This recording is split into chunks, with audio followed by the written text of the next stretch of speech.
Drill din kagad sa left side. Mother Witch din kagad. Makaka-atake ba? Sobrang dikit na laban. 300, 200, 100. Woo! 330 na lang. Nako, isang spell na lang galing kay Fullbring pero makaka-atake pa ba si Spellmaster? Yung drill lumatake na. Nako, yung Goblins! Uy, nice! Uy, sobrang dikit. Makapit pa ng oras. Okay, sudden death guys, sudden death.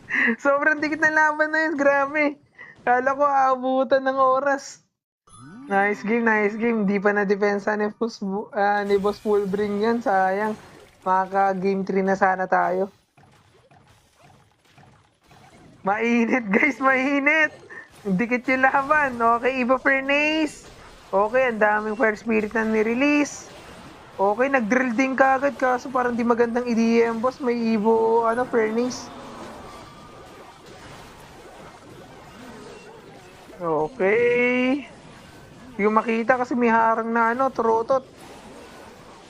Okay, nagsacycle na ng spell. Ginamitan din ng Goblin Hat. Okay. Ang ganda ng value ng Mother Witch ko. Ako tatanungin lalo na kalaban mo, Graveyard.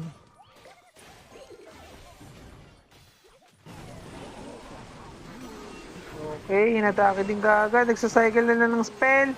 So far lamang si Boss Fullbring dahil sa spell cycle.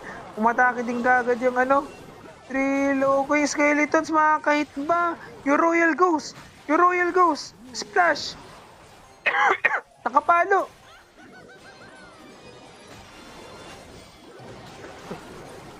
Okay, Mother Witch kumakana lang. Last 30 seconds na lang. Still dikit pa rin yung laban guys. 400 damage away po. Lamang po si Boss Spellmaster. Skelly King, yung drill sa kanan. Bakit big goblins? Nice Fire Spirit. Ganda na pagkaka-Fire Spirit. Grabe yung bridge battle guys. Sobrang dikit. 3 na yung Furnace. 4 na yung Furnace pero 10 seconds na lang makaka-breakthrough ba Spellmaster? Aabot ba yung drill? Yung drill. Yung Graveyard. Nako, nanalo si Boss Spellmaster.